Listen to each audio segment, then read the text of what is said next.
ఈ కౌంటింగ్ ఒకటి మనం ప్రశాంతంగా ఎలాంటి సంఘటనలు జరుపుకోకుండా కంప్లీట్ చేస్తే మనకి ఎలక్షన్ ప్రాసెస్ అంతా కంప్లీట్ అయిపోతుంది. ఈ సందర్భంగా తీసుకొని మీరు వెళ్తారా?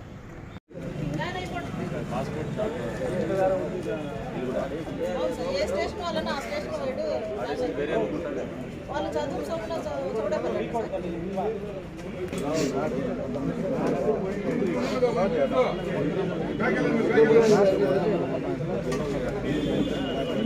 తీసుకున్నాను madam.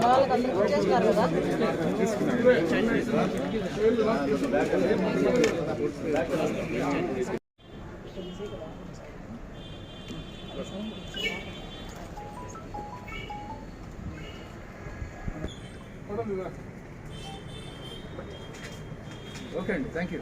Okay sir, thank you. పటే విశ్రామ్ పార్టీ సౌలం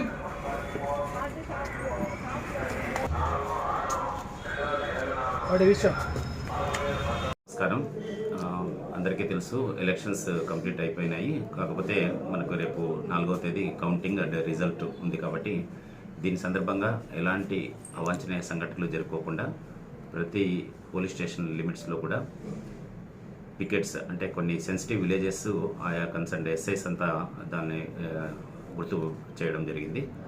ఆ సెన్సిటివ్ విలేజెస్లో పికెట్స్ను ఏర్పాటు చేయడం జరిగింది. ప్రతి పోలీస్ స్టేషన్ లిమిట్స్లో 4, 5, 6 వాళ్ళ పోలీస్ స్టేషన్ తగ్గట్టుగా ఎక్కడైతే గలాటలు జరిగే అవకాశం ఉందో అక్కడ పికెట్స్ని ఏర్పాటు చేయడం జరిగింది.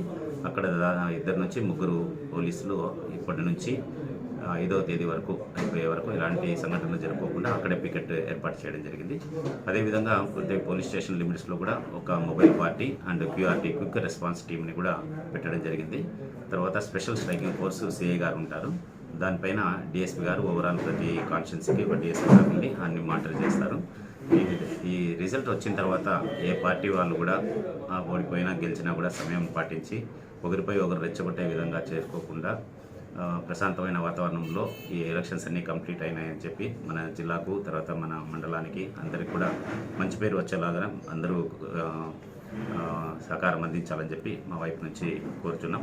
ముఖ్యంగా రేపు ఎలాంటి అవాంఛనీయ సంఘటనలు జరుపుకోకుండా షాప్స్ అండ్ హోటల్స్ కూడా క్లోజ్ చేయాలని పై ఆఫీసర్స్ నుంచి మాకు ఉత్తర్వు వచ్చింది. కాబట్టి మేము ఈరోజు సాయంత్రం టౌన్లో అందరికీ అనౌన్స్ చేస్తాం. రేపు ఎటువంటి హోటల్స్ కానీ తర్వాత షాప్స్ అన్నీ కూడా రేపు మూపించడానికి మేము ప్రయత్నం చేస్తున్నాం. కాబట్టి వ్యాపారస్తులు అందరూ కూడా ప్రజలందరూ కూడా మాకు సహకరించాలని చెప్పి ఈ సందర్భంగా అందరినీ కోరుచున్నాం.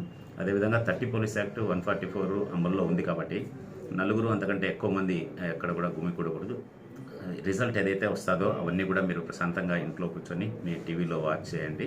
అంతేగాని రోడ్డుపైకి వచ్చి గుమికూడి ఒకరికొకరు రెచ్చగొట్టే విధంగా ఇది చేసి వాళ్ళు గెలిచారు వీళ్ళు గెలిచారు అని చెప్పి రెచ్చగొట్టి గుంపులైపోయి మళ్ళీ మన ప్రాంతానికి మన టౌన్కి చెడ్డ పేరు రాకోకుండా చూడండి. మీ అందరికీ తెలుసు ఎక్కడెక్కడ ఏమేమి సంఘటనలు జరుగుతున్నాయి, ఎలాంటి యాక్షన్స్ తీసుకుంటున్నారు అనేది కూడా అందరికీ తెలుసు. ఎలక్షన్ కమిషన్ చాలా సీరియస్గా ఉంది కాబట్టి అందరూ కూడా అదేవిధంగా పొలిటికల్ లీడర్స్ తర్వాత పార్టీ వర్కర్స్ అందరూ కూడా పోలీసులకు సహకరించి ఈ ఎలక్షన్స్ 2024 ఎలక్షన్స్ ఎలాంటి సంఘటనలు జరగకుండా ప్రశాంతంగా జరిగేలాగా అందరూ కోఆపరేట్ చేయాలని మరొకసారి అందరికీ విజ్ఞప్తి చేస్తున్నాం.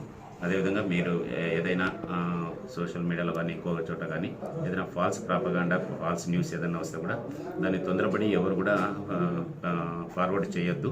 ఎందుకంటే ప్రతి ఒక్కరి చేతిలో ఇప్పుడు గ్రూప్స్ ఉన్నాయి కాబట్టి ఆ గ్రూప్స్ అడ్మిట్ పైన యాక్షన్ తీసుకోవడం జరుగుతుంది. కాబట్టి ఏదైతే వచ్చిన న్యూస్ ఉందో అది కరెక్టా కాదా అని తెలుసుకొని మీరు ఫార్వర్డ్ చేయాల్సి ఉంటుంది. దయచేసి ఈ 2 రోజులు 3 రోజులు కూడా ఎవరు కూడా ఈ న్యూస్ స్ప్రెడ్ చేయొద్దని చెప్పి మా వైపు నుంచి అందరికీ కూడా ఎవరైతే గ్రూప్ అడ్మిన్స్ ఉన్నారో వాళ్ళందరికీ కూడా విజ్ఞప్తి చేస్తున్నాం. అదేవిధంగా ఈ ఎలక్షన్స్ ఇప్పటివరకు ప్రశాంతంగా ఏదట్టు కోఆపరేట్ చేస్తారు కాబట్టి అందరికీ మా వైపు నుంచి ధన్యవాదాలు తెలియజేస్తూ ఈ 2-3 రోజులు కూడా ప్రతి ఒక్కరూ అంటే పార్టీకి సంబంధించిన వాళ్ళైతేనేమి ప్రజలు ఎవరికి కూడా ఇబ్బంది పెట్టుకోకుండా ఈ సక్సెస్ఫుల్గా కంప్లీట్ చేయాలని చెప్పి మా వైపు నుంచి కోరుచున్నాం. Chandrashekar, CI Palamaner town.